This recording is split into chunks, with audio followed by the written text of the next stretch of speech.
Welcome to the sleepy universe. You've arrived at the quiet edge of thought, where science becomes soft and time begins to bend. There's no need to focus now, no need to hold on. Just let your breath settle, your eyelids grow heavy, and your mind loosen its grip on the day. Here, in this stillness, we'll explore a curious science, trick not, loud, or flashy, but strange, ancient, and quietly powerful. It's the kind of science that doesn't demand understanding.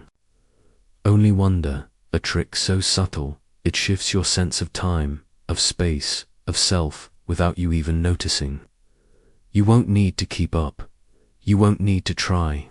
Just listen as we drift gently into the rhythm of thought, and let the universe dissolve, one calm breath at a time.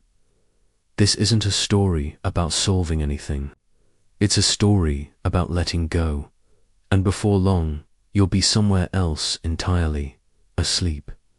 You are lying still now. The day has softened at the edges, and your body no longer needs to brace itself against the world. Breath becomes slower, smoother, less concerned with where it's going. This is the moment before sleep, where time begins to feel a little looser.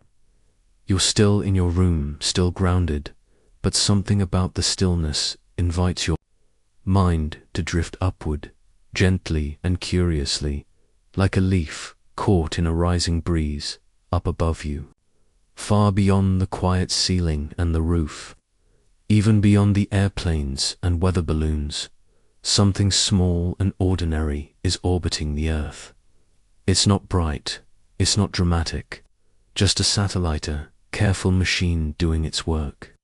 Inside that satellite is a clock, a simple, careful clock, and that clock, strangely enough, is ticking faster than the one by your bedside. It's not broken, it's not misaligned, it is simply farther from the Earth, and in being farther from the pull of gravity, time moves differently for it. Not metaphorically, literally. Seconds pass a little more quickly up there than they do down here, where gravity presses more firmly. The same stretch of time, the same motion of gears and atoms and light is experienced at a slightly faster rate the higher you go. You've probably never noticed. You go about your life, trusting time, believing it moves evenly everywhere, like water poured from a cup. But time is not quite that obedient. It bends gently, subtly, but unmistakably. It stretches near heavy things like planets, and relaxes when you move away from their pull.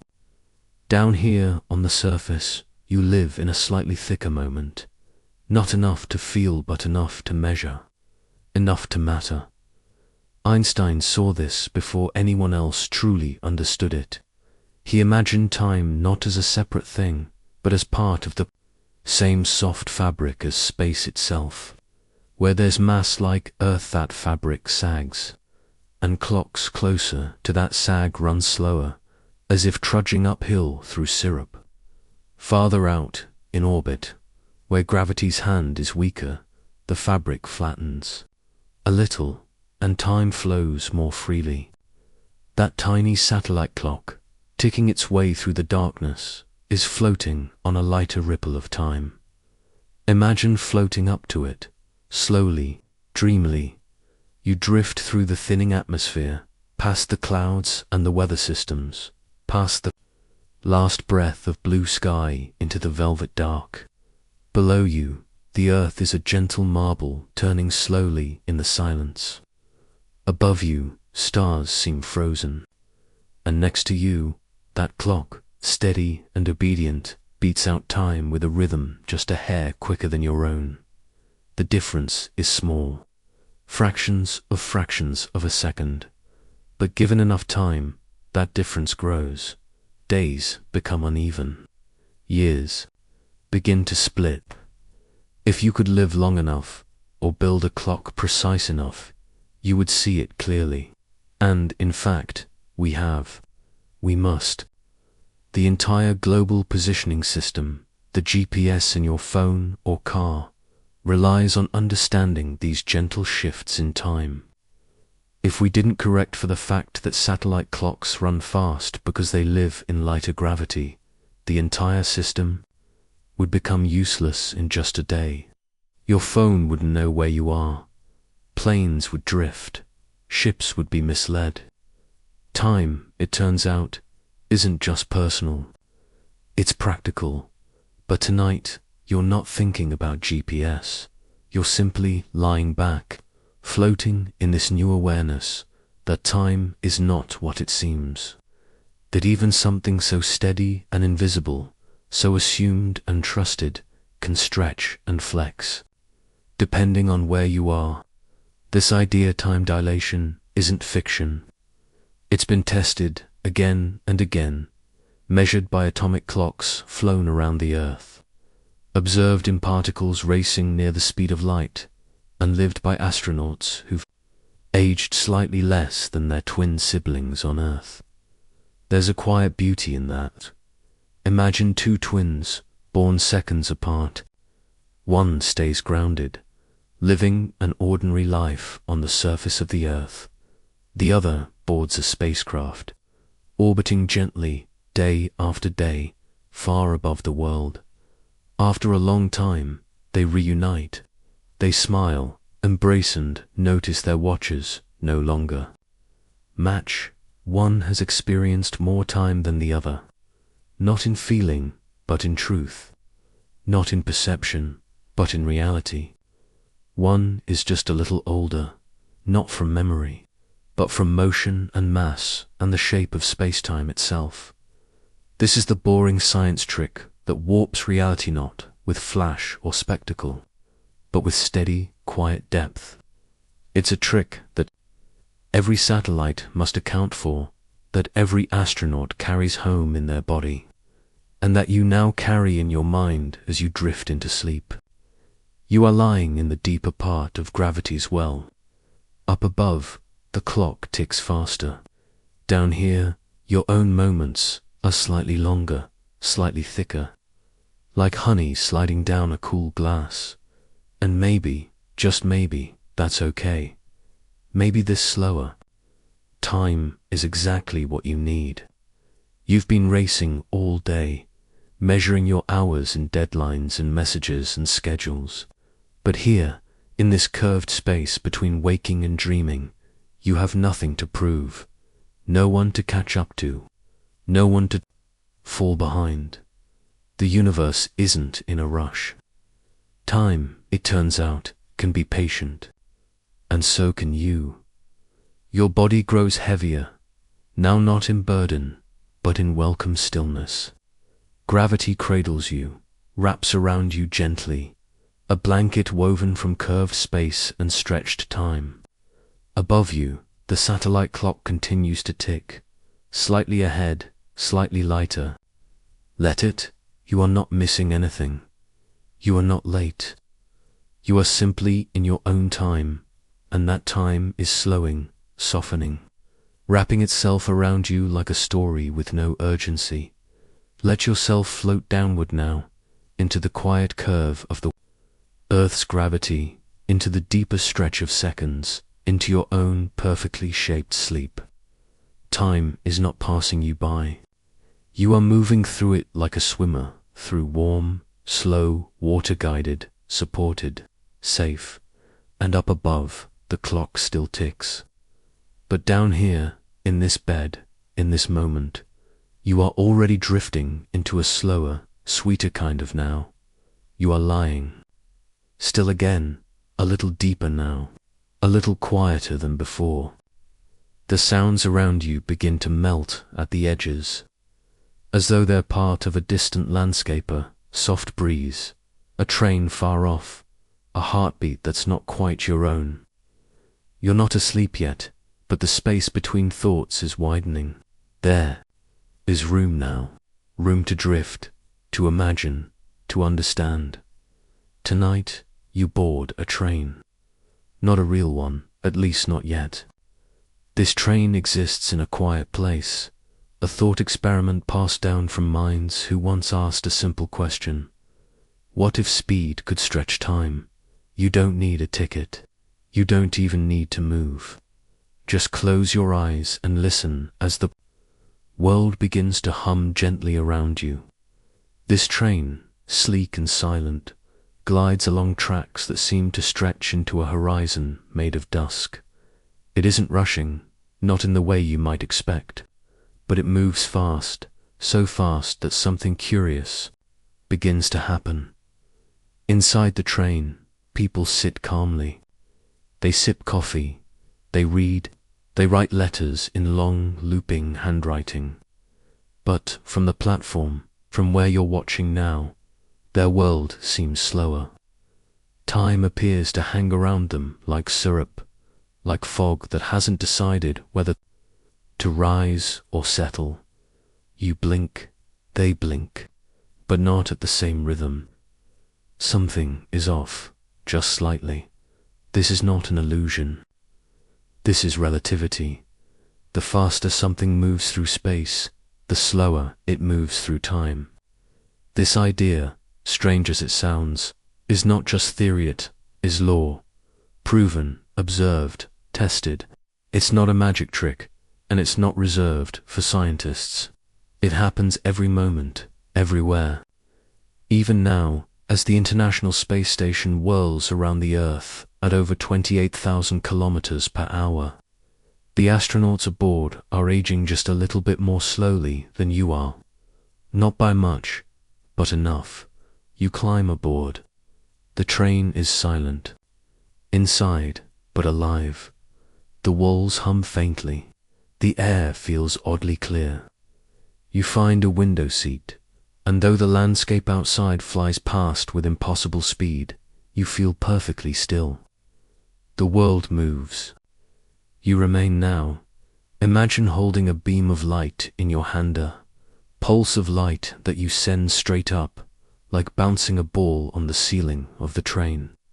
To you, it moves up and down, simply and cleanly.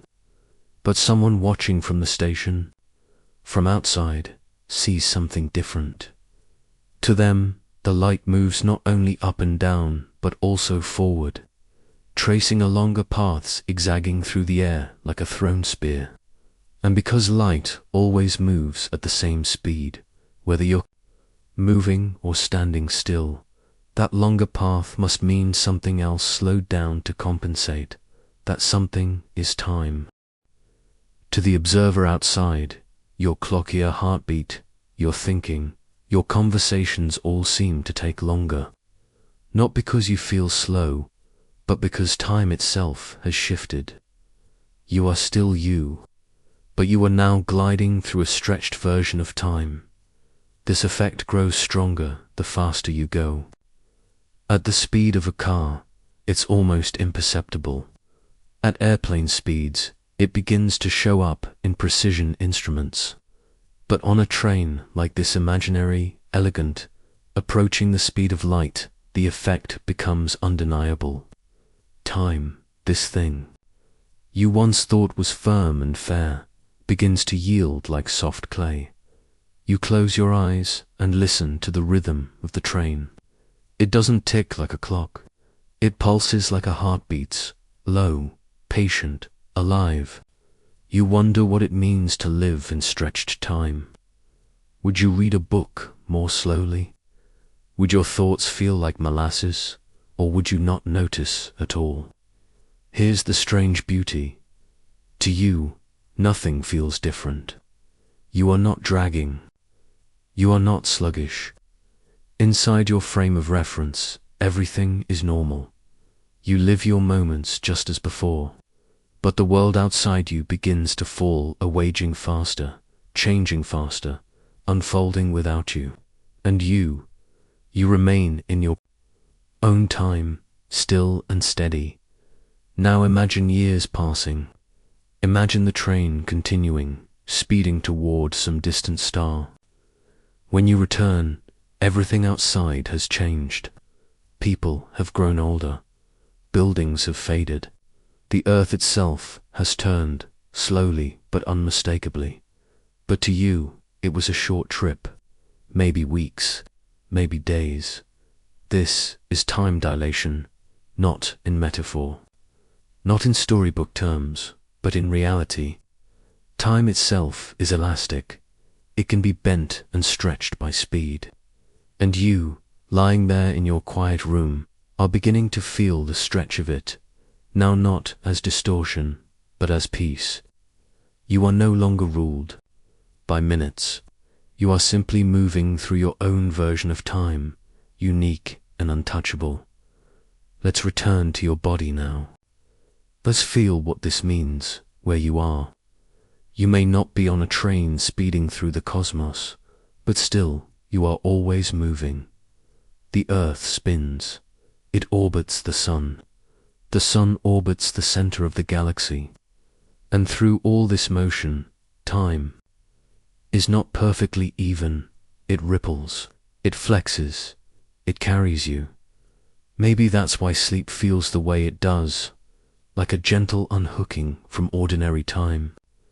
In dreams, you live entire stories in seconds. You fall through hours in silence. Sleep is the quiet admission that time, for all its structure, can be personal. Tonight, you're not on anyone else's schedule. Tonight, time belongs to you. The train begins to slow, now not with brakes, not with friction, but with a soft dimming of motion. You are gliding back to stillness. The hum fades. The window beside you blurs, then settles. You've returned not just to your bed, but to the deep knowing that time is more generous than you imagined. You don't need to rush. You don't need to catch up. The world will be there in the morning, turning softly beneath the stars. For now, let the train go. Let the engine cool. Let your breath fall into the long rhythm of stretched time. You are already drifting, not through space, but through your own quiet hourcom, slow and untouched. Next time, you'll fall even deeper into the shape of gravity itself, and the trick it plays on your sense of down. But tonight, rest in motionless motion. You are already moving slower than the rest of the world, and that's exactly where you need to be. There's a quiet heaviness in your limbs tonight, not unpleasant, just full, as if the earth itself is remembering. You, gently calling you downward into softness. You lie still, and that downwardness cradles you. Your body knows how to respond. Your bones settle. Your chest rises and falls. Gravity, like sleep, is not something you control. It simply is, always there, always pulling. But tonight, in this slow hour between waking and dreaming, you begin to wonder, what exactly is gravity? You've grown up with its presence. You've felt it every second of every day. It held you as a baby. It balanced your first steps. It caught your falls. It made the ball come back down. It made rain fall, made rivers run, made your feet heavy. After long walks, it feels like a force, doesn't it? A tug, a pull, a downward stretch. Something reaching up from the ground to anchor you. But what if that's not quite right? What if gravity isn't really pulling you at all? Let your imagination shift. Let the idea of down become loose at the edges. Now, instead of being pulled, imagine yourself gently sliding, like a marble rolling along the curve of a bowl. You're not being yanked down. You're following the shape of something that's already bent, and that something is space itself. This is what Einstein saw, what he changed forever. Gravity is not a mysterious force reaching out with invisible hands. It is the shape of space and time bending around mass. The earth isn't pulling you, it's resting in a dent it made in the invisible fabric of the universe.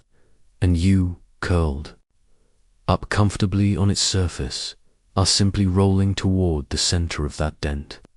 Even as you feel completely still, Imagine placing a heavy ball in the middle of a soft rubber sheet. The sheet sags. Right. Now roll a marble nearby. It doesn't travel in a straight line anymore.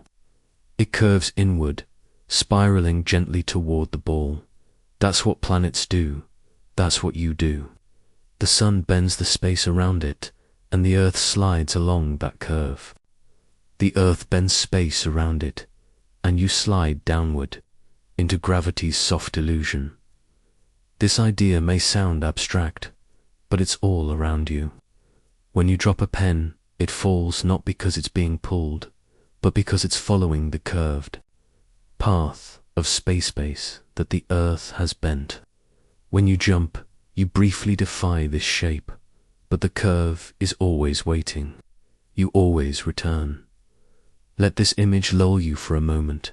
Space not as emptiness, but as fabric flexible, shaped by mass. The more mass, the deeper the dent. Black holes, with their immense weight, bend space so steeply that not even light can climb back out. But you don't need to go that far tonight. You only need to imagine the soft dip made by the earth beneath. You, a dip you've never seen, but have always lived. In as you lie still, it almost feels like floating, doesn't it? You're not sinking, you're resting. Gravity isn't a harsh command. It's more like a gentle persuasion. The floor beneath you doesn't grip, it supports. It doesn't pull, it receives. And your body, tired from the day, allows itself to settle deeper into that soft invitation. Your sense of down is a story told by your inner ear and the curve of space beneath you. And the story has always been convincing. You feel weight, you feel contact, but you're not being pressed so much as nudged. Gently urged toward the Earth's center, gently held by the shape that mass has made in space. Now imagine for a moment that gravity were gone, not everywhere, just here, just now. You wouldn't shoot upward, you'd simply drift, no longer curved toward Earth. You'd move in a straight line through whatever shape space happened to be in, and that line wouldn't be your choice. It would be the default path of the universe, the way a stream chooses its own course downhill. We call these paths geodesics, the natural, effort-free routes through curved space-time. When you're standing still on the ground, your feet up, resisting that path. Your muscles, your bones, they're all pushing upward against the curve, holding you in place. But when you fall, really fall, you're no longer resisting. You're giving in. You're allowing yourself to follow the shape of the universe, and it feels like flying. Even orbit is a kind of falling. The moon doesn't hover. It falls around. The Earth, always missing it, always curving away. Satellites do the same, and astronauts in the International Space Station. They're falling too. Not because they're weightless, but because they're always just barely missing the Earth below them. Their weightlessness is the sensation of being in constant freefall, of never pressing down on anything. So even in space, gravity hasn't gone, it's just more subtle, less felt, more followed, and now back here in your room, that knowledge wraps around you like warmth. Gravity, this ever-present sensation, is not a prison. It's not an anchor. It's a shape. You're part of a curvature that gently tells your atoms where to go. And those atoms, obedient and calm, go where they are told. Tonight, you don't resist. You allow the bend of space to cradle you. The mattress below, soft and welcoming, is part of the curve. Your spine sinks just slightly. Your eyelids grow heavier. Every part of you, from bones to breath, follows gravity's shape. There's nothing to push against, nothing to fight. The illusion of weight becomes a comfort, not a demand. The floor, the bed, the earth there, all cupped gently inside a ripple of curved space-time. And you are curled inside that ripple too, like a quiet thought folded into the palm of the cosmos. You are not separate from gravity. You are not being acted upon. You are inside it. You are it. Let that settle into your chest as your breath slows. Let the idea that down is not fixed, that it depends on mass and motion and bending, comfort. You could be standing on the moon right now, and down would feel different. Not wrong, just new. Down on Mars is not the same as down on Earth. On a spaceship, there may be no down at all. And yet, you would find your footing.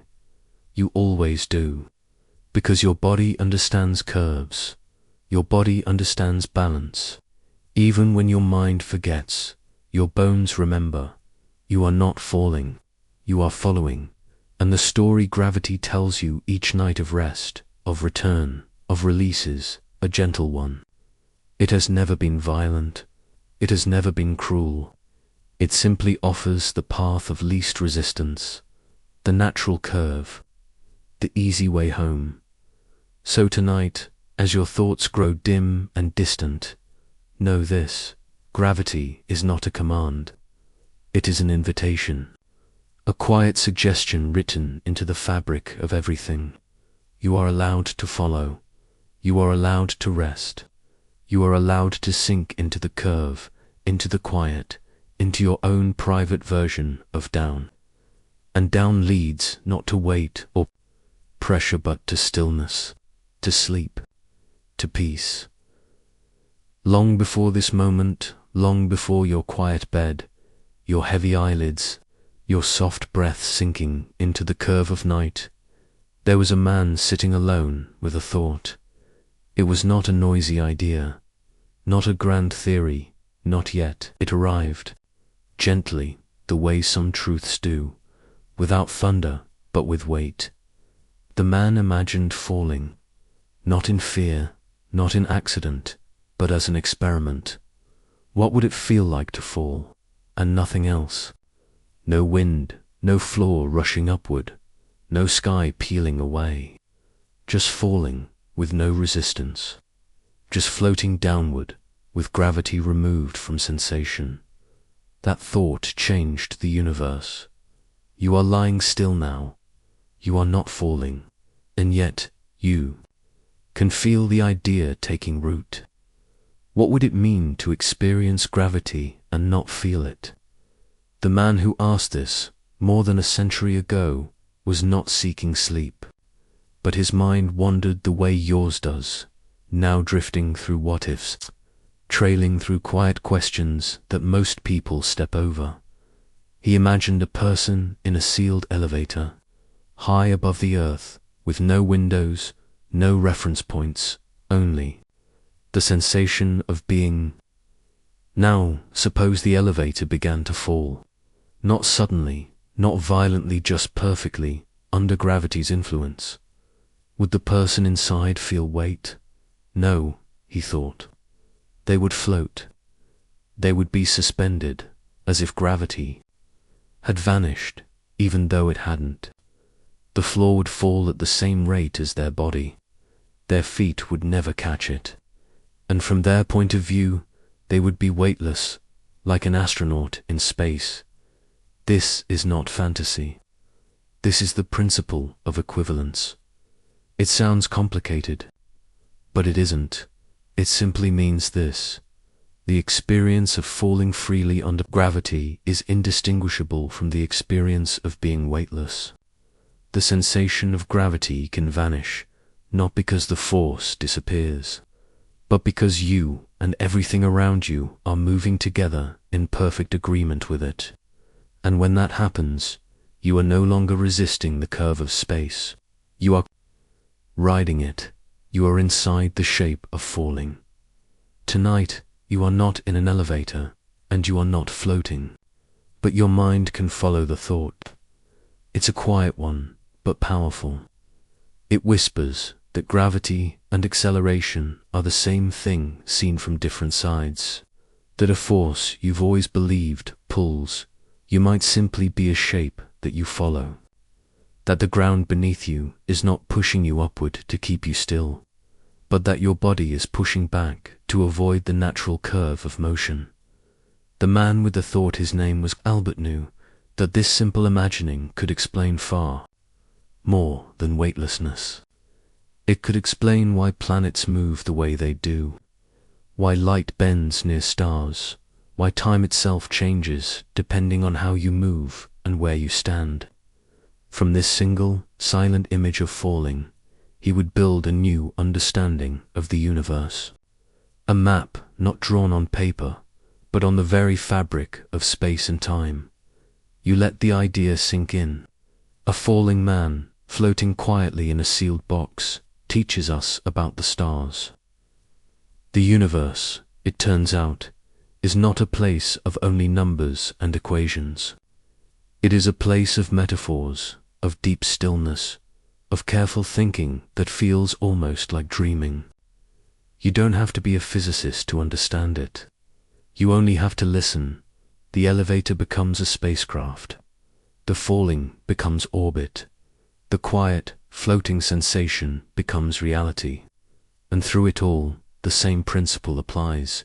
Gravity is a bending of space-time and motion through that curve, whether fast or slow. Rising or falling shapes the very experience of time. Let's come back to the ground now. Not abruptly, gently. You lie still. The mattress beneath you feels steady, but in truth, you are not still.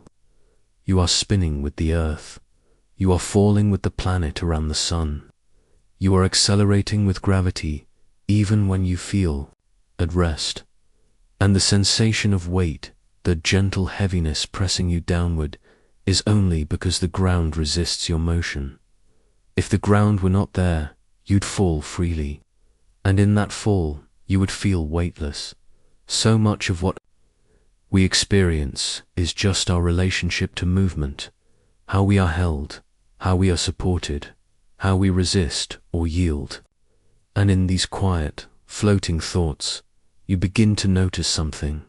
You've been carried all along, by the ground, by the shape of space, by gravity's soft persuasion. There is no struggle here, only surrender. This chapter began with a man and a thought, a simple image, a sealed box, a fall, but that thought opened a new way of seeing the world, one where force becomes geometry, where motion becomes rhythm, and where the universe doesn't tug you around, it sings to you in curves. The difference between being pulled and being guided is small, but it changes everything as your breath deepens now. As your body sinks further into rest, the thought follows you. You are not being held against your will. You are following the shape of your space, your gravity, your sleep. You are gently falling, even while lying still. And in that fall, you feel peace. You feel calm. You feel ... right. You don't need to understand every detail. You don't need to calculate or memorize. You just need to let the shape of this moment carry you. Let the quiet idea of weightlessness remind you. The laws of the universe are not distant, they are inside you, around you, happening to you, even now. Einstein changed physics with a single, quiet thought. And now, in the stillness of your own mind, that same thought is changing the shape of your sleep. You are still, your breath moves like a quiet tide, and your body no longer measures time in tasks. It counts in sensation, in warmth, in stillness, in the distant hum of thought. The world, always so urgent by daylight, has stepped back. There is no hurry here, no pressure, only a gentle curiosity. So tonight, let your attention drift towards something you've always known, but never really seen. Light is everywhere. It fills your room even after the lamps are off, reflecting faintly off walls and windows finding corners. It lives in your memories, the warmth of the sun on your skin, the way morning falls through trees, the glow of faces across dinner tables. You are made of stardust, yes, but that stardust was forged in the presence of light. You have always been bathed in it. But what is light, truly? Not just warmth, not just vision. Light is a traveler, a perfect traveler, moving at a perfect speed. No matter where you are, how fast you're going, or what direction you face, light moves at the same pace, nearly 300,000 kilometers per second. It never rushes, it never hesitates, it simply is. And yet, its journey is not as smooth as it seems. For all its speed, light has a stubborn rule. It cannot go faster, and it cannot go slower, no matter what. And this single fact bends the entire universe. You might imagine that if you chased light in a fast car, you'd catch up to it a little, or if you raced away from it, it would seem slower. But no, the laws of nature won't allow that. Light doesn't behave like sound, where motion can stretch or squash its wave. Light holds steady, as if declaring its independence from everything else. And so, to protect that constancy, the universe bends everything else around it. That includes space, that includes time. Einstein saw this too. He imagined riding a beam of light sitting just behind it, trying to catch up. What would you see? What would clocks look like? What would rulers look like? And the answer he arrived at slowly, carefully, like brushing dust off an ancient mirror, was that you wouldn't see the beam freeze. Instead, you would see time stretch and space compress, just to keep the light moving at the same pace from your perspective. This isn't fiction. This is what really happens. When something moves quickly, close to the speed of light, its experience of time changes. Clocks on board a fast-moving spaceship tick more slowly than those back on Earth. Distances shrink in the direction of travel, and all of it is to maintain a single truth. The speed of light must remain constant, no matter what. And so, light becomes the quiet sculptor of the universe. Not by force, but by consistency. It moves in straight lines across curved space. It travels from stars to eyes, from past to present, always on time. It carries information, energy, memory. It touches everything and yet never changes its pace. It is the yardstick by which time and distance themselves are measured. Let's imagine a beam now. One single, narrow ray of light, beginning its journey.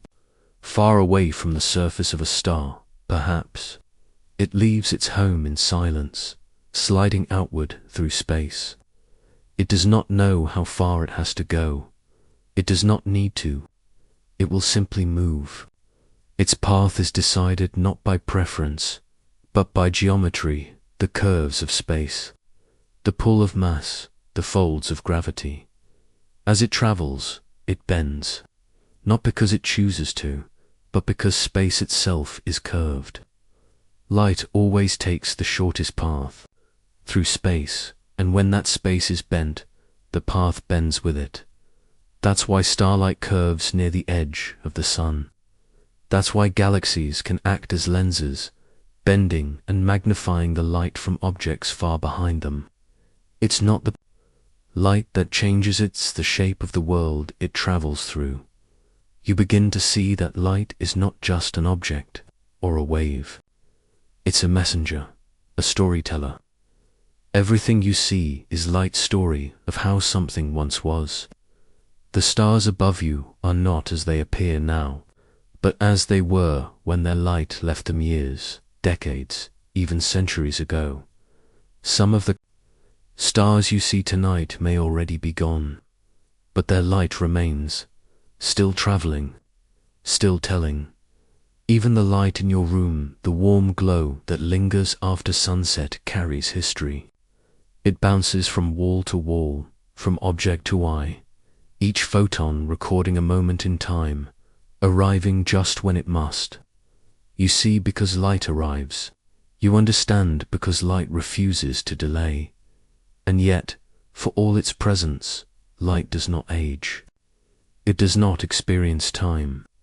From the moment a photon is born to the moment it meets your eye, it experiences no passage of seconds. For light, the journey is instantaneous. Because it moves at the speed limit of the universe, it is exempt from time. A photon leaves a star, crosses the void for 10 million years, and lands on Earth all in zero time from its own perspective. What would it feel like to live outside time? Not forever, but simply never inside the flow of moments at all. You cannot answer. You are made of mass, and mass can never reach that speed. You can only listen. You can only imagine tonight. You are not light. You are slower, heavier, curved by gravity, but still, you are touched by every photon that arrives, gently brushing your skin, whispering stories into your closed eyes. The light around you, even now, is a map, not just of where things are, but where they've been and how they've moved. And maybe, in some quiet way, you are light too. Your thoughts travel, your dreams unfold across the dark, reaching towards something unseen. You are not timeless, but you are part of the dance that time and light have made together. A soft rhythm, a consistent beat, a journey through curved space at a pace that lets you breathe. So let light keep traveling. Let it pass you by, ahead of your worries, your clocks, your plans. You don't need to catch up. You don't need to slow it down. All you need is to receive it, to rest in the light's embrace, to remember that time bends not out of cruelty, but in deference to light's refusal to change. Let your breath be constant. Let your thoughts fall away. The light will still be traveling when you wake. And somewhere, far away, a new beam is beginning its journey, slow to you, instant to itself, already carrying the shape of the universe, toward your waiting mind. Sleep drifts just at the edge of UNAS, soft circular, waiting. The world has gone quiet, and your thoughts are lighter than they were an hour ago. There is no pressure to hold on to anything, not even time, especially not time. Tonight, you meet a twin, not your twin, not someone you know, just someone to follow with your imagination, a quiet traveler. They are born at the same moment as their sibling. They grow together, side by side, sharing every second like two candles burning from the same wick. Their laughter echoes in unison. Their milestones match. Two lives in perfect step. But then one twin leaves Dot. Not forever, just for a journey. They board a spacecraft, not one of fire and drama, but of silence and precision. It launches, not with a roar, but with a hum, gliding into the black curve of space. And it travels fast, incredibly fast, close to the speed of light, while one twin remains on Earth, grounded in gravity and daylight. The other sails through the dark. Time begins to change. Not in a way either twin can feel not yet. Both still breathe, blink, think, eat, sleep, but their rhythms begin to part.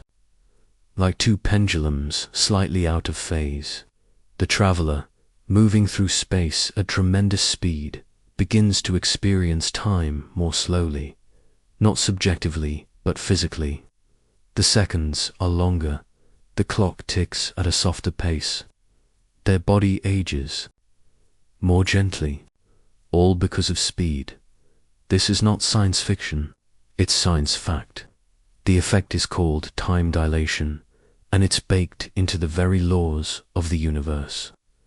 The faster you move, the slower time flows for you compared to those at rest.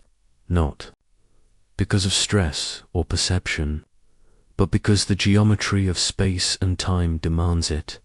So the journey continues. The twin in space watches.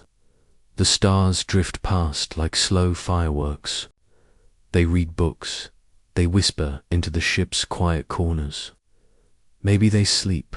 Maybe they dream. Time feels normal inside the spacecraft. Their heart beats as it always has.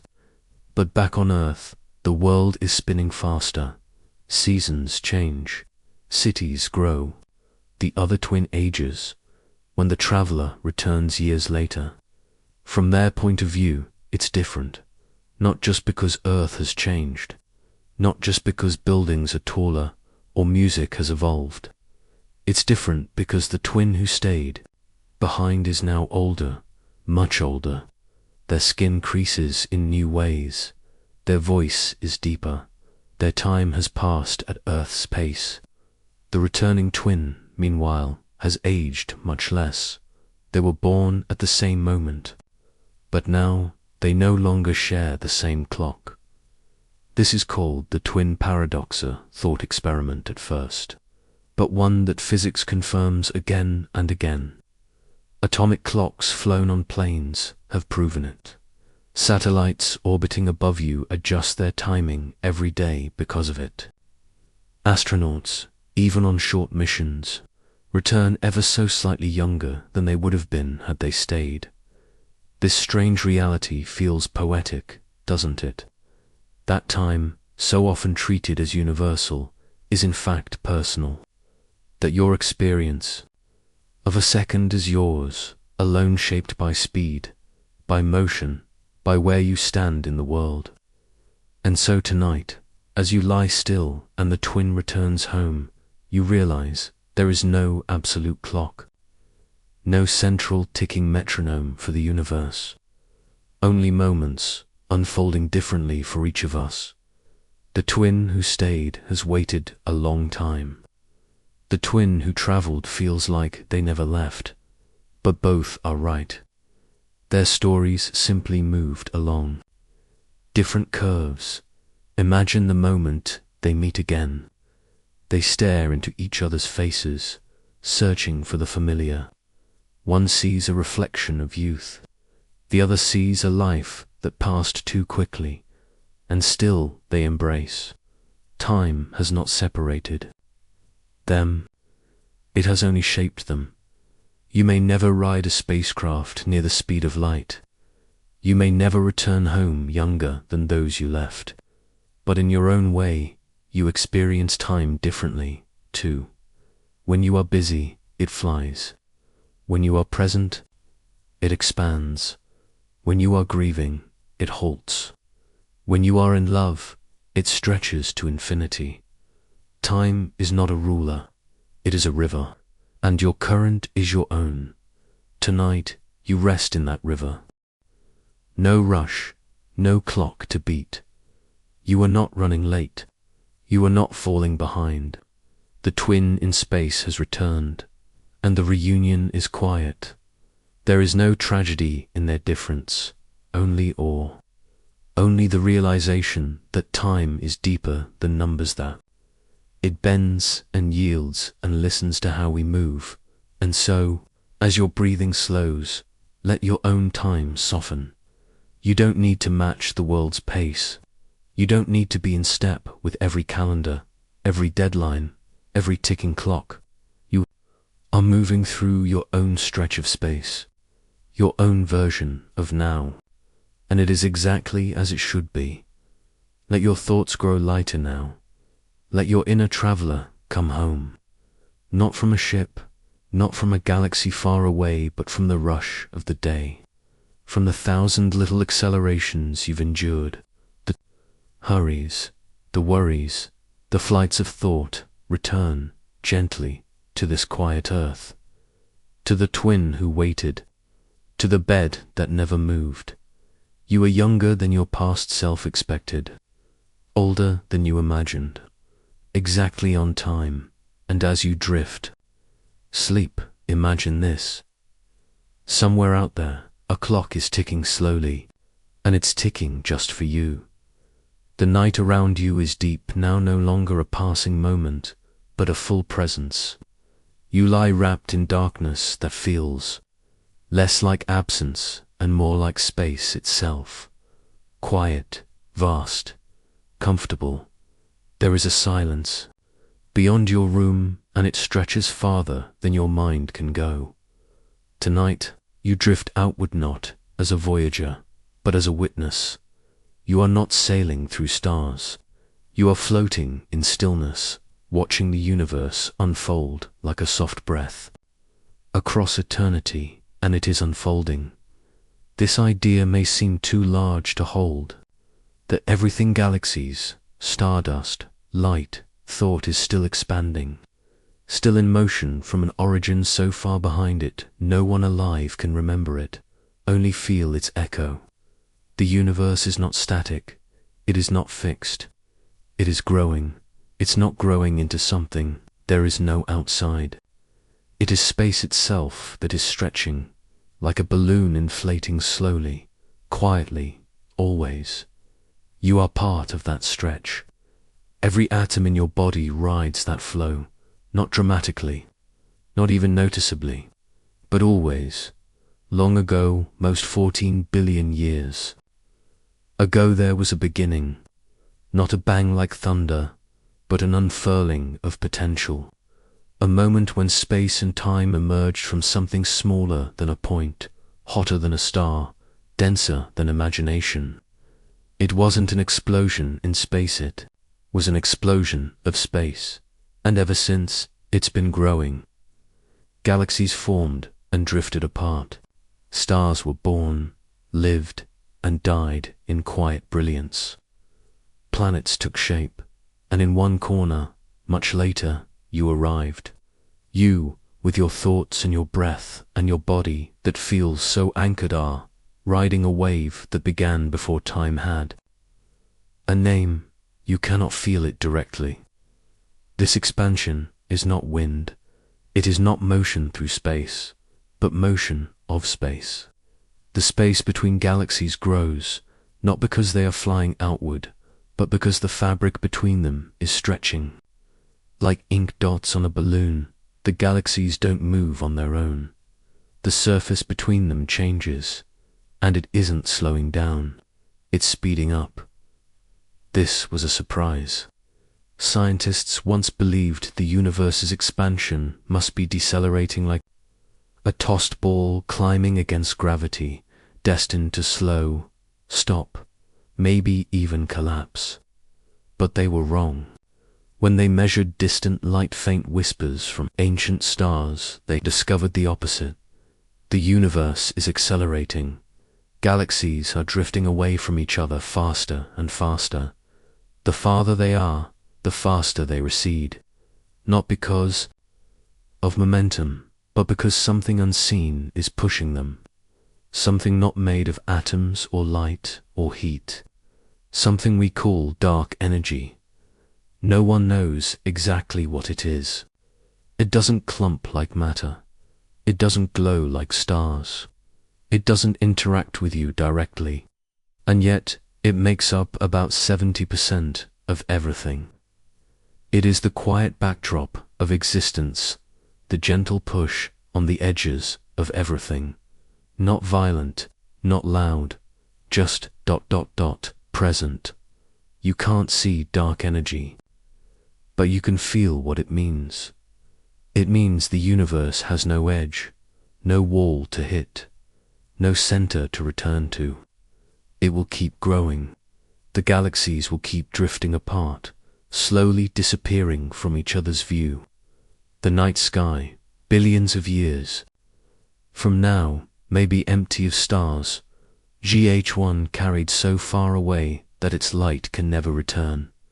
And yet, here you are, on a small planet in a quiet arm of a spinning galaxy, listening to the faint stretch of space itself, not through sound, but through thought. Through wonder, your room is still, your breath is steady, but your molecules remember motion. Your atoms were born in stars, and the space between those atoms is expanding ever so slightly. As the universe continues its gentle flight outward, you are not outside the expansion. You are inside it.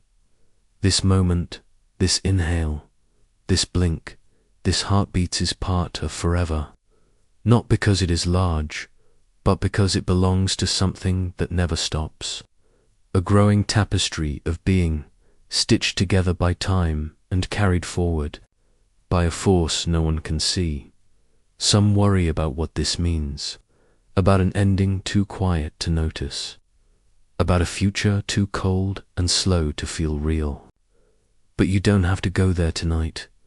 Tonight, you only need to rest in the comfort that nothing is static, that even when all seems still, the universe is moving forward, that your stillness is part of a grander rhythm shaped by light, by gravity, by silence, and now by dark energy. Let that thought soothe you. You are not lost in space.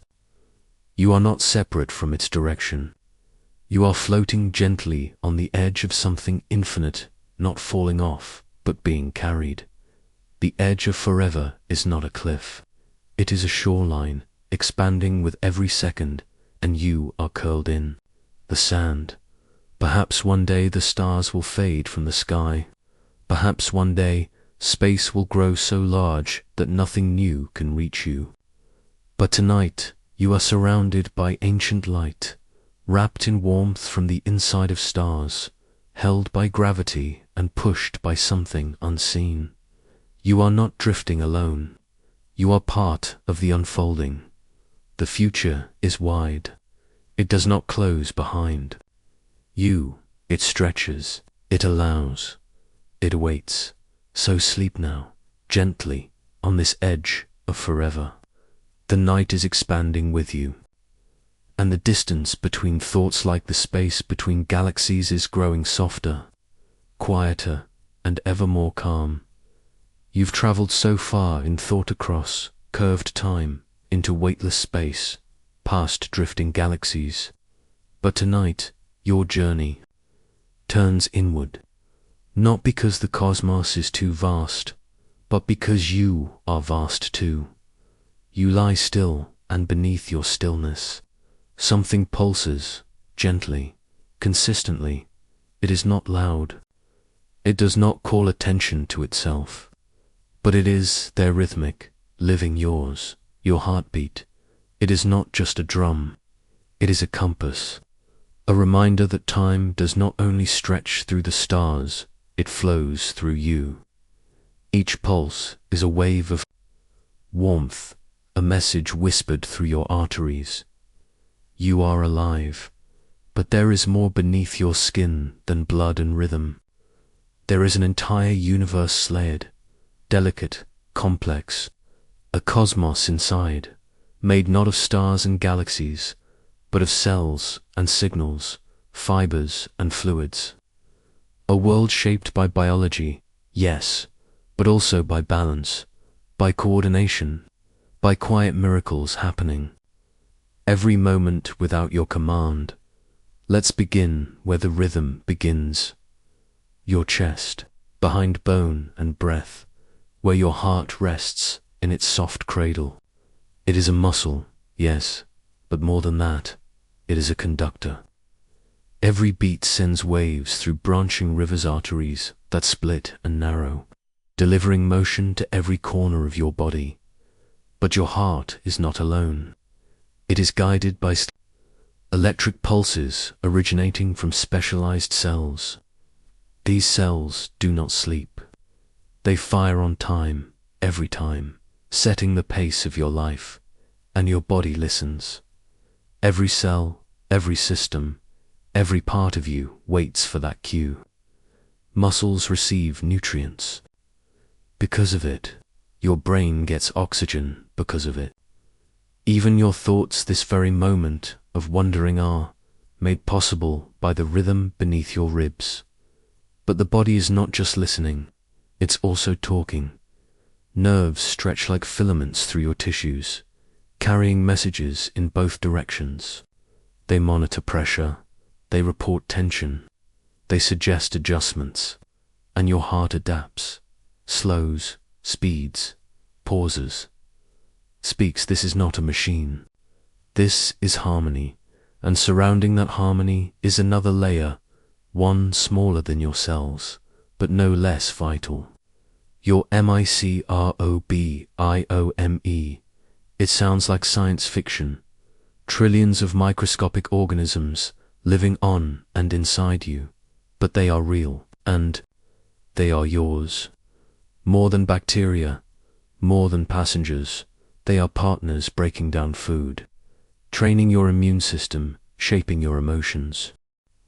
They live in your gut, mostly, but also on your skin, in your mouth, even in your lungs. They are not invaders. They are ancient cohabitants, and though they do not speak, they sing in chemical language. You may not hear them, but your body does. Your mind, some scientists call the gut the second brain, not just because of its complexity, but because of its influence. These microbes produce neurotransmitters, tiny molecules like serotonin and dopamine that shape how you feel, how you sleep, how you dream. So even your emotions have a pulse, a microbial rhythm beneath your thoughts, and still deeper, even smaller, life continues within every one of your cells. Mitochondria, the ancient engines, burn energy, fueling motion, memory, healing. They were once separate creatures, billions of years ago, but now they live inside you, passed down through generations. A legacy of cooperation so complete you forget it ever began. They power your heart, your nerves, your breath, the pulse beneath. Your skin is not one rhythm, it is a symphony. A million micrometronomes ticking together, tuning each other, keeping time not just for your day, but for your life. And it is quiet. So quiet, you may go days without noticing. You may forget your heartbeat until something startles you, or until you lay still enough like now to feel it again. But it never left. The body remembers even when you do not. You've spent chapters floating through gravity and light, through time and expansion, but here, inside your chest, is something just as wondrous, a self-regulating, adapting, evolving ecosystem, folding the entire history of life into your bones. It is easy to forget that you are made of cells. Easy to forget that trillions of lives collaborate each moment to keep you whole. Easy to think of yourself as one thing, but you are many. You are a constellation of tiny intentions, and they are working even now, while you rest, while you breathe, while you listen. Your body does not pause when you close your eyes. Your organs do not wait for your awareness. They continue, quietly, faithfully, without applause. The pulse beneath your skin is a promise. You are here, not just thinking, but living. Not just living, but thriving. Not always loudly, but deeply. Even when you feel small, you are vast. Even when you feel still, you are in motion. The blood flows. The cells divide. The microbes whisper. The mitochondria burn. This is not something you need to manage. You were built for this. Designed by billions of years of trial and beauty too. Be exactly what you are, an orchestra of life, playing through the night. So sleep now, inside the rhythm. Let the pulse beneath your skin carry you inward. Let your body's quiet wisdom hold you, without question. Without effort, you are not alone inside yourself. You are a universe. Your body is still, your breath easy, and the night is soft around you. But somewhere within this stillness, something luminous is moving. Not your hands, not your feet, something smaller, something more mysterious. Your mind. Tonight, you drift gently into the space where thoughts are born. You might think of the brain as a wires, switches, signals, but it is not. It is more like a forest, a dense, living network where light flutters between branches and growth is constant. You are not a mind floating inside a body. You are a body shaped around a mind that is alive and always changing. This forest is made of neurons, billions of them, each one reaching out with delicate branches called dendrites, receiving signals from others, each one extending a single long trunk called an axon, sending signals forward. These signals do not jump like lightning. They move with patience, sparked by chemistry, traveling down pathways like lanterns moving through fog. When a signal reaches the end of its path, it meets a gap as synapse, and across this space, a decision is made. Molecules called neurotransmitters leap from one side to the other, carrying the message, shaping the next moment, and then the next, and then the next. From these tiny exchanges, your world is made.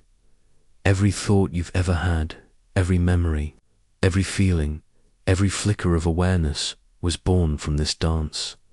Electrochemical fireflies blinking through the trees. And though each signal is brief, together they form patterns, shapes, rhythms, like constellations forming stories in the night sky. Your thoughts form who you are, but these patterns are not fixed. Your brain is not a library. It is not a vault. It is a landscape, live, shifting, listening to experience. It changes with what you do, what you feel, what you repeat. This is called neuroplasticity, the brain's quiet ability to rewire itself, to adapt, to grow. This is why you can learn, why you can heal, why you can forget and remember again. Your neurons grow toward each other like vines finding new trellises. Connections strengthen with use. Others fade with disuse. The more you practice something, whether a song or a thought, the more easily it flows. Your brain remembers effort. It carves pathways out of repetition, not to trap you, but to guide you. Imagine this. You are walking through a snowy field. At first, the snow is untouched. Each step is slow, deliberate. But the more times you walk the same route, the clearer the path becomes. Eventually, it is easy, natural, automatic. This is how habits are formed, how reactions develop, how identities are shaped. The brain chooses efficiency, and so it builds trails where you walk the most. Not to limit you, but to help you find your way again. But the beauty of plasticity is this. No path is permanent. You can step off the trail. You can choose a new direction. It may be slow at first. The snow may be deep. But each step writes a new map. Each thought becomes a marker. Even now, as you lie still, your brain is listening. It is paying attention to what you focus on. It is learning how to help you. So if your thoughts are kind, your brain becomes more fluent in kindness. If your thoughts are fearful, your brain learns vigilance. If your thoughts are calm, your brain builds quiet. You are not trapped by your patterns. You are shaping them, and your brain is not doing this alone. It is talking to your body, to your heart, to your gut, to your breath. It is receiving feedback from every corner of you. Every emotion is both mental and physical. Every thought has a shape in your muscles, in your posture, in the speed of your heartbeat. Even your dreams, those quiet stories your mind tells itself during sleep, are shaped by this forest. They emerge from deep memory, from hidden connections. from associations you did not know you had. They are not nonsense. They are maps. They are signals. They are echoes of your waking life, reassembled in new shapes. And right now, as you listen, your brain is preparing for that. Sleep does not turn the mind off, it opens new doors. In sleep, your brain sorts memories, repairs connections, clears waste, balances chemicals. It learns what to keep, what to soften, what to let go. This is not magic. This is biology at its most graceful. Your brain is not working against you, it is working with you. Every time you choose to pause, to breathe, to notice beauty, to return to this calm place, you are lighting a new path, and the shape of your thought changes. This change is not fast, but it is real. Like trees growing slowly towards sunlight, your mind reshapes itself day by day, and night by night. There is power in that. Quiet, enduring power. So let your thoughts grow softer now. Let them thin out like branches at the top of a tree, swaying in the wind, not needing to hold anything. There is no problem to solve right now, no decision to make. Your mind is allowed to rest, too. You are not your thoughts. You are the one watching them pass. And when they pass too quickly, too noisily, you can return here to this shape, this silence, this moment. It is always waiting. The forest of your brain does not judge. It simply grows. Let it grow tonight, toward peace, toward softness, toward sleep. You are lying still, yet you are heavy with history. Not just the history of your day, or your years, or your memories, but a deeper time, a time older than stories, a time written not in ink, but in bone. Tonight, we return to your body, to the frame that holds youth, a quiet scaffolding beneath skin and muscle. You do not feel it often. It doesn't call attention to itself unless something hurts. But your bones are ancient, living record keepers. Your skeleton is not static. It is not stone. It is alive. Bone is often thought of as lifeless, a hard shell, a structural beam, but inside it pulses with life. It is full of cells, of blood, of growth and renewal. Your bones listen. They adapt to pressure. They rebuild after injury. They store minerals when you need them. And they remember. But they remember more than injury. They remember time. Your bones were shaped not just by your life, but by the lives before you. Their curves and joints were carved through millennia, through walking, through climbing, through reaching. The shape of your hip, the curve of your spine, the sockets of your jaw, these are echoes of creatures that came before. You carry the memory of fish in your spine. Long ago, before legs, before land, life swam. And your vertebrae, those soft, knobby bones stacked along your back, still carry the rhythm of swimming.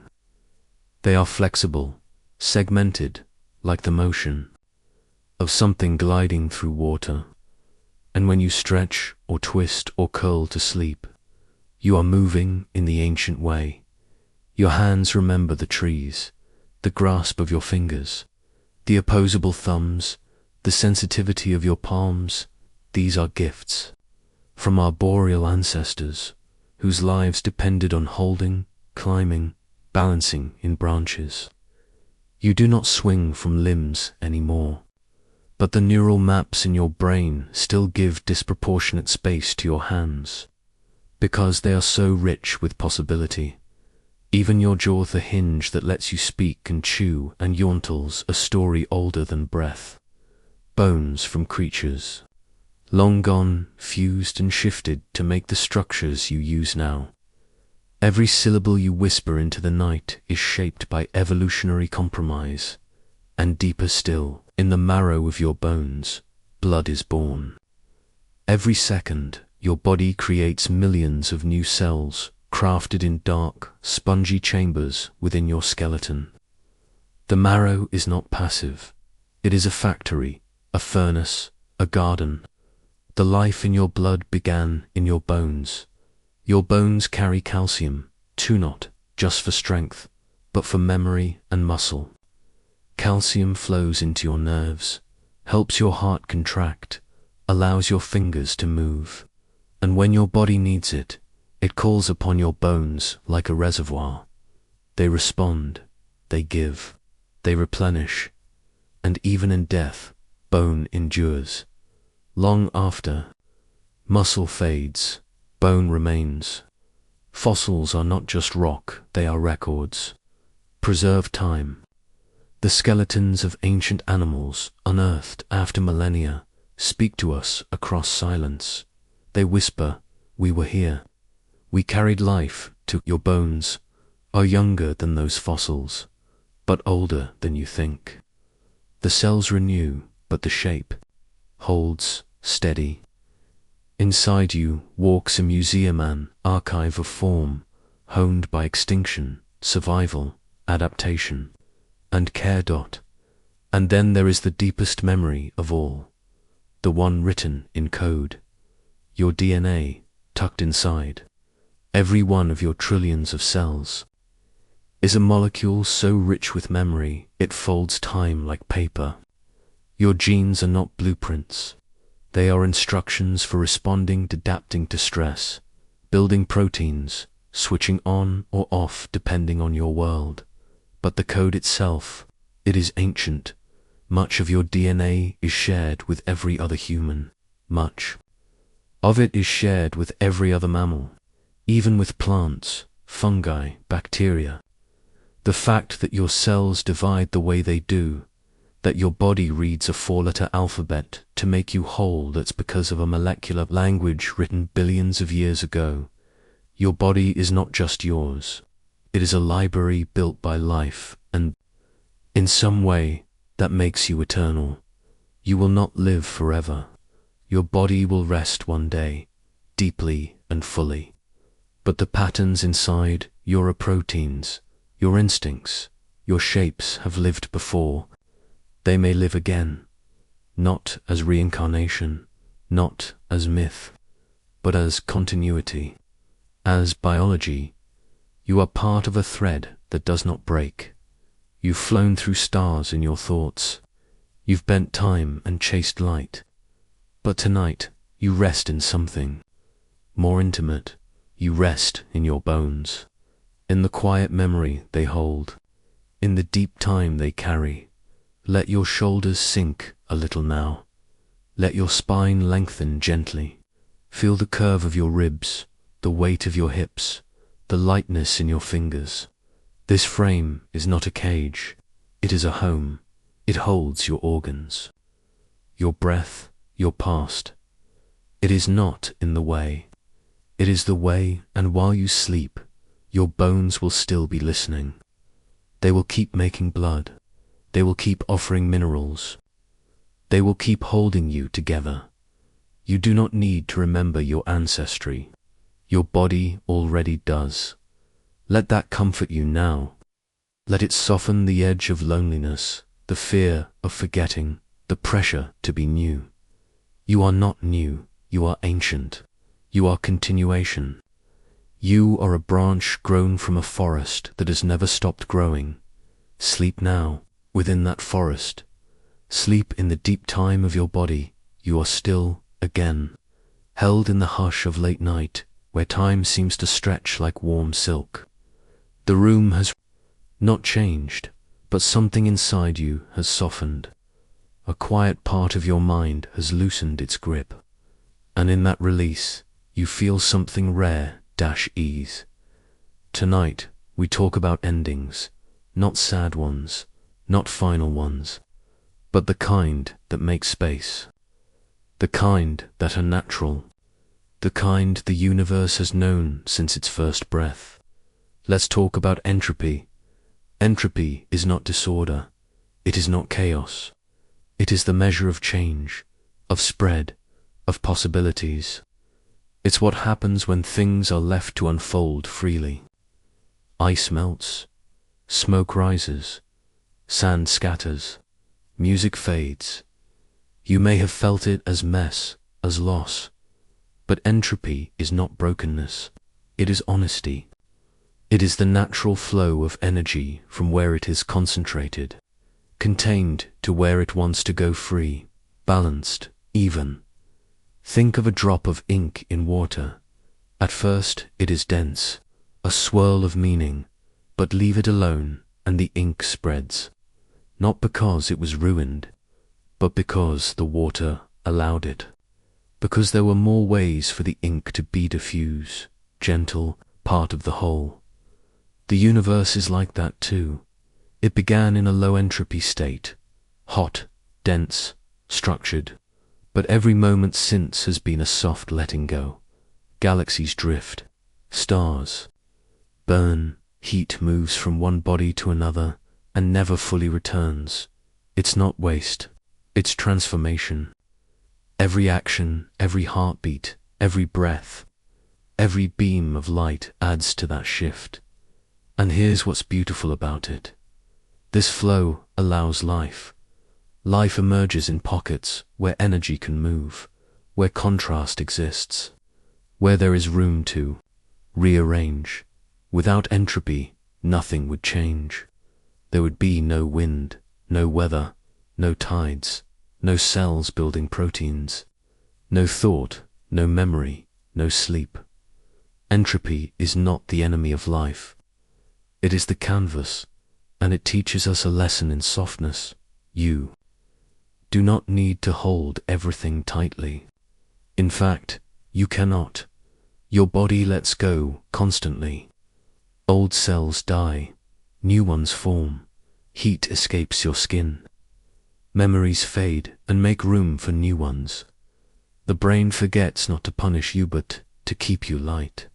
Letting go is not weakness, it is motion, even.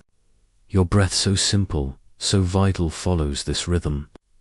You inhale structure, you exhale release. Every breath is an acceptance of change. You take in oxygen, you give back carbon, and the world continues.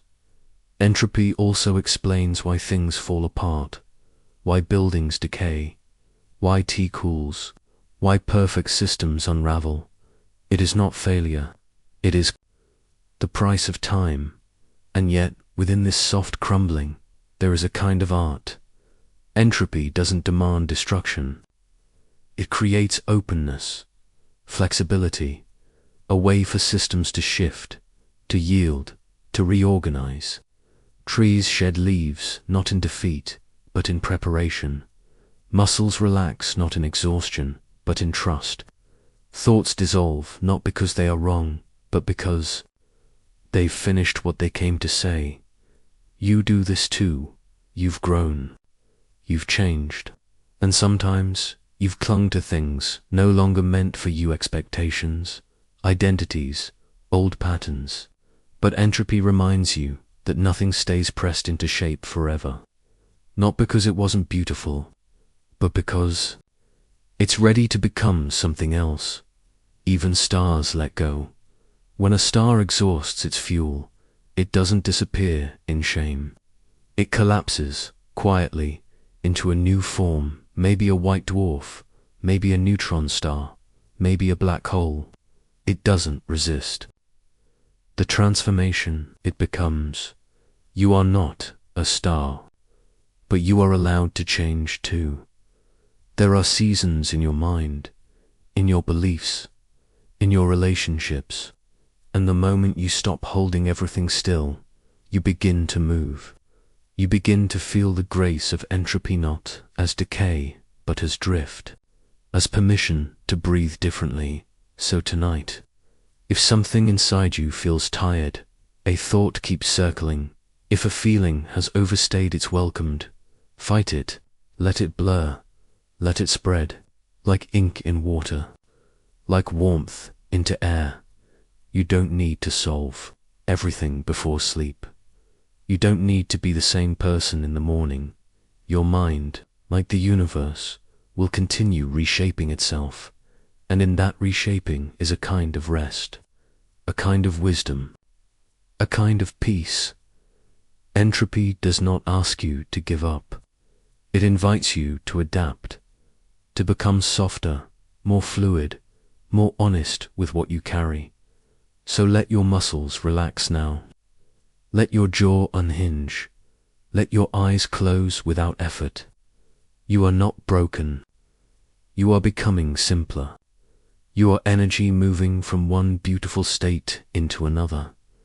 Entropy means the story keeps going, even when structures fall, even when order fades. There is always the next shape, the next balance, the next calm.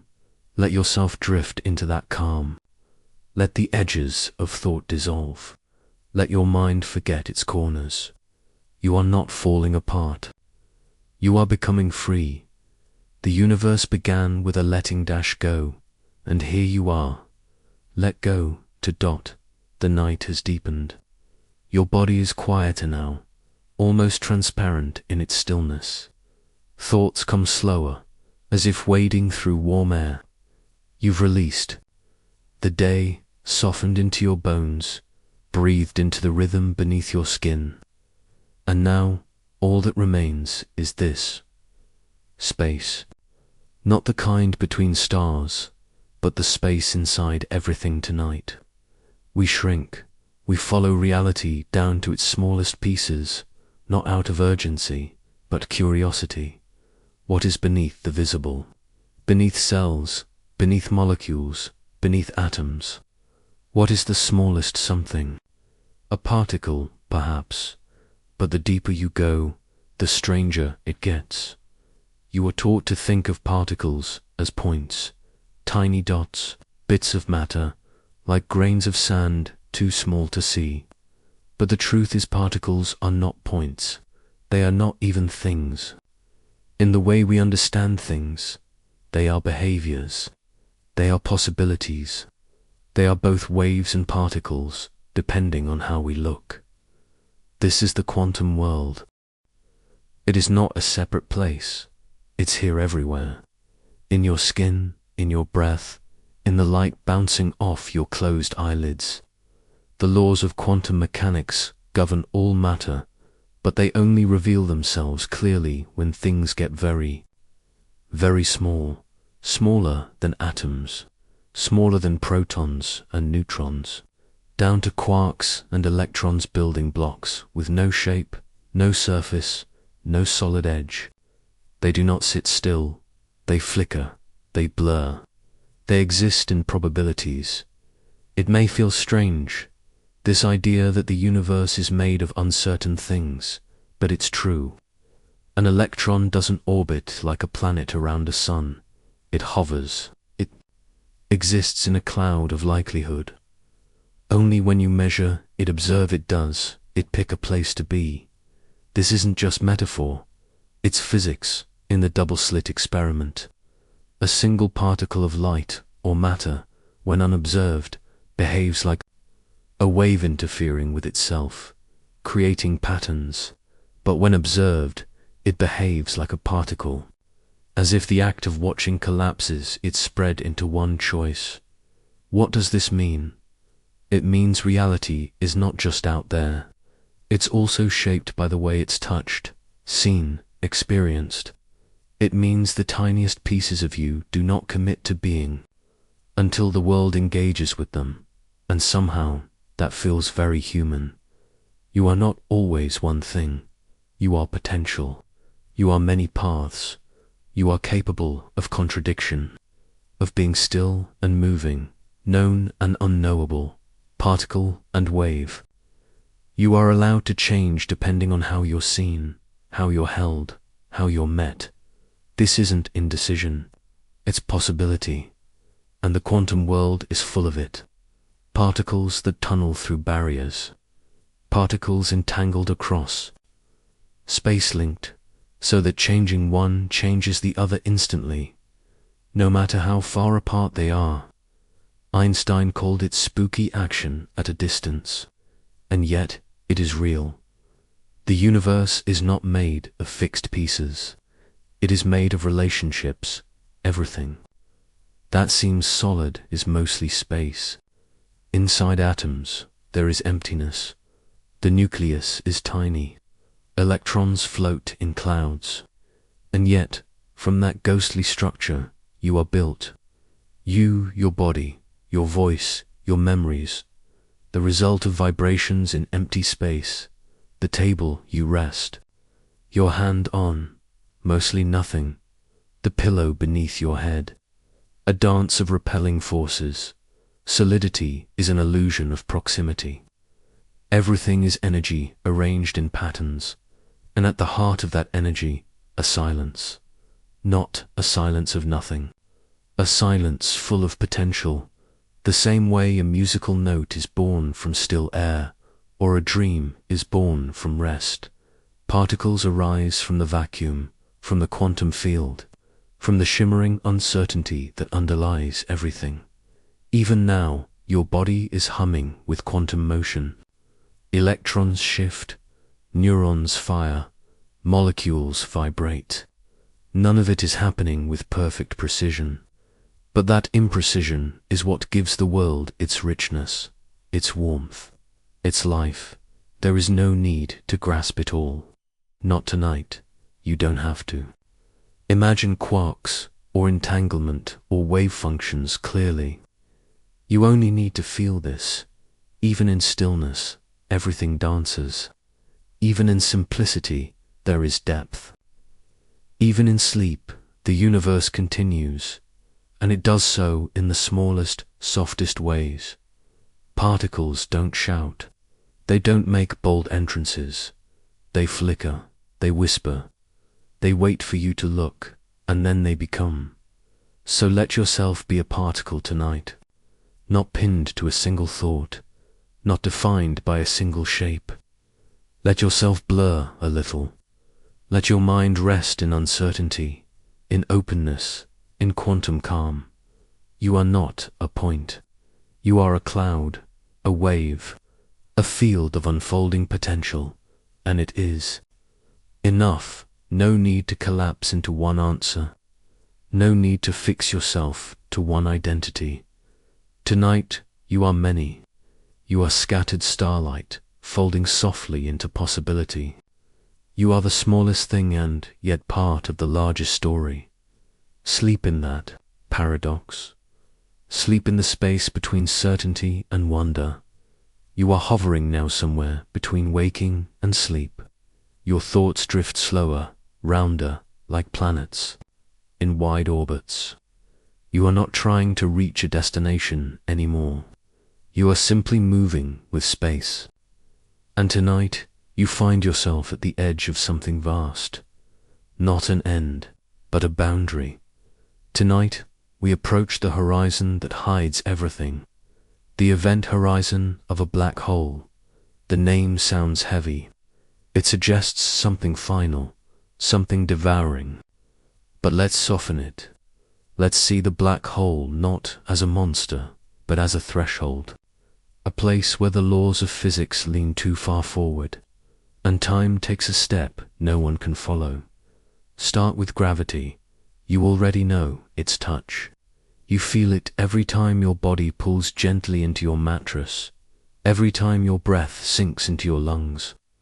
Gravity is quiet, constant, kind. It holds your feet to the earth. It keeps the moon circling, the oceans swaying, your bones in their rightful place. But gravity can grow stronger. Imagine a star much larger than our sun. For millions of years, it burns, fuses atoms, shines, but eventually it runs out of fuel. And when it does, there's nothing left to push outward against its own mass. The star collapses. It doesn't just shrink. It folds in on itself. The collapse becomes so dense, so extreme, that space bends inward completely. Time slows. And a black hole is born. At its core lies a singularity, a point where gravity is infinite, where everything collapses into nothingness. Not because it disappears, but because our understanding breaks. The math fails. The light cannot escape. The rules we know grow quiet. Surrounding that singularity is the event horizon, the point of no return. Not a wall, not a surface, just a distance. If you pass it, no signal, no particle, no light can get back out. To an outside observer, time appears to freeze at this boundary. Anything falling in seems to stretch, too slow, to hover forever just before it crosses, but from the object's own view, from the particle, or the astronaut, or the thought, time continues. It crosses, it falls, it disappears from sight, not from existence. What lies beyond that horizon, we don't know. Maybe nothing, maybe everything, maybe a doorway, maybe another universe. But here's the strange comfort. Even the hidden still matters when something falls into a black hole. Its information, the details of its energy, its mass, its spin still affects the outside. The black hole grows. It records the encounter in its size, its gravity, its pull on nearby stars. Even if we cannot see what has gone in, we feel that it once was. The universe remembers, even when it cannot recall clearly. This isn't just physics. It's metaphor. There are places in your own mind, your own life, that feel like event horizons. Memories too distant to retrieve. Feelings you no longer understand. Parts of yourself that feel lost, fallen inward, silent. But they are not gone. They still shape the gravity of who you are. They bend the space around you. They color your thoughts, even quietly. You are not required to name them, to explain them, to bring them back. It is enough to know they existed, that they shaped your horizon. And just like the black hole, you are not only darkness around some black holes. When matter spirals inward, it heats and brightens. It shines brighter than a galaxy. Radiation, jets, arcs of light all flung outward, before the final fall. The approach to the unknown can be luminous. So can yours. You do not need to fear what you cannot retrieve. You are more than what you hold. The mystery inside you is part of your gravity, part of your pull. You are allowed to carry unknowable things and still be radiant. Even black holes aren't completely black. Over time, they evaporate, slowly, softly, through a process called Hawking radiation. Tiny particles escape. The horizon leaks. Even the most sealed silence releases a whisper. Nothing is absolute, not even disappearance. This means the universe is never finished, not in collapse, not in silence, not even at the horizon that hides everything. It continues to speak, even through shadows, and so do you. When you sleep, parts of your consciousness fall inward. You forget the day, the thoughts, the effort. You cross an invisible threshold where awareness slips, but something remains. Something watches over breath, maintains heartbeat. Dreams.sleep is your event horizon. You cross it each night and return. Tonight, let that crossing be gentle. You do not need to solve the mystery of black holes. You only need to float near their edge, to wander without strain, to imagine a silence so deep it bends light, and to know that even silence has a presence. Let your thoughts slow, stretch, soften. Let them fall inward, not in fear, but in curiosity. You are not vanishing. You are returning to stillness, and just beyond your awareness, your mind begins to glow, not with answers, but with rest, with quiet, with surrender. The horizon does not demand, it simply waits. So cross it now, if you're ready, or drift, just beside it, in orbit, held by gravity and thought. Sleep in the curve of spaciness. Sleep at the edge of knowing. You are warm, you are weightless. You are no longer thinking in straight lines, but in soft spirals. The night is gathered around you, not with darkness, but with depth. There is nothing you need to hold anymore, nothing to chase. And so now, at the edge of this long, gentle journey, we return to where it all began, to Stardust. You've heard the phrase before, perhaps. You are made of stardust. It sounds poetic, maybe even exaggerated, but it is true. Your bones, your breath, your blood, each atom in your body was forged in the heart of a star. The early universe was simple.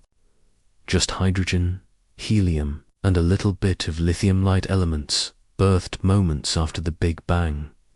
But the carbon in your cells, the calcium in your teeth, the iron in your blood, all of it was made later cooked in the cores of ancient stars in the fire of fusion, where atoms collided and merged under enormous pressure. When those stars reached their end, they exploded supernova, scattering their heavy elements into space. And over billions of years, that dust gathered again. Gravity pulled it inward, it clumped, it formed new stars, new planets, and eventually, you us. So yes, you are made of stardust, but you are more than that, because stardust does not think, it does not remember, it does not love, or cry, or imagine the curvature of time. Yet somehow, those scattered elements assembled into a body that dreams, into a mind that asks questions, into a heart that knows longing. You are the dust, yes, but you are also the pattern. Think of it this way. Stardust is your alphabet, but your story is your own. Carbon does not care where it sits, whether in coal or diamond or skin, but your carbon sits in hands that hold others, in lungs that whisper goodnight, in thoughts that make room for wonder. You are not just what you're made of, you are how it's arranged, how it moves, how it feels, and you are part of a lineage of stars that gave themselves away.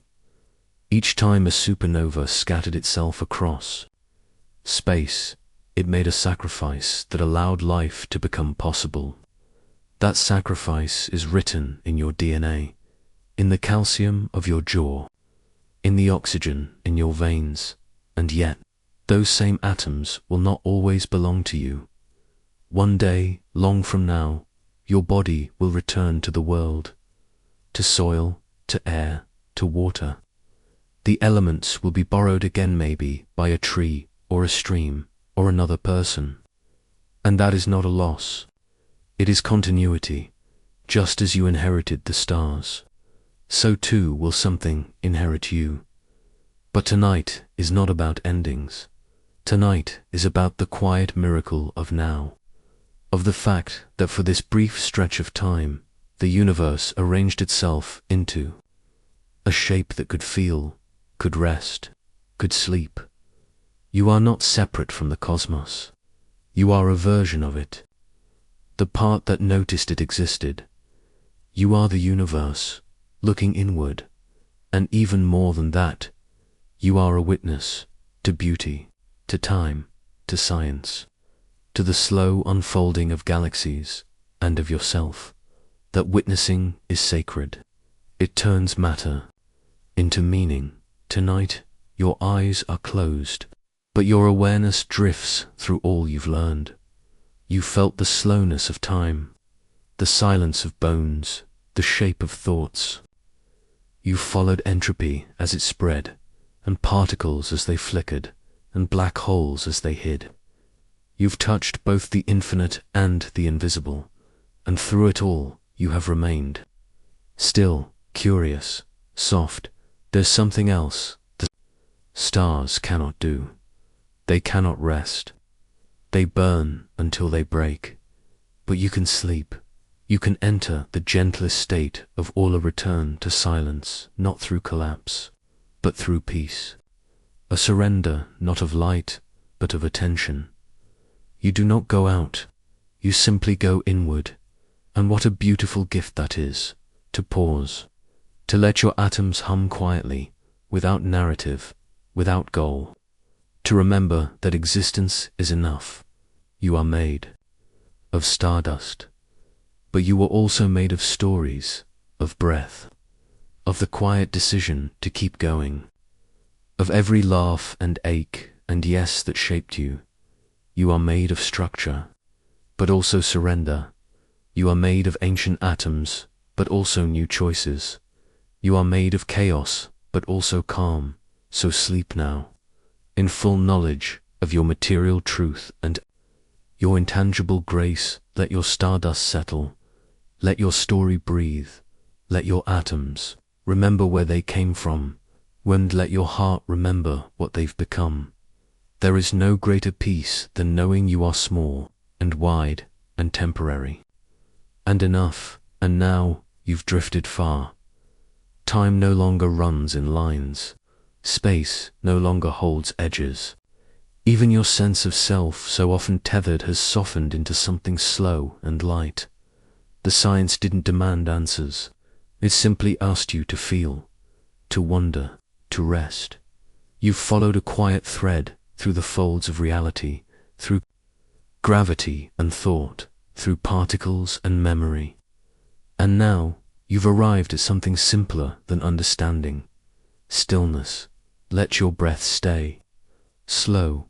Let the last words dissolve. There is nothing left to hold.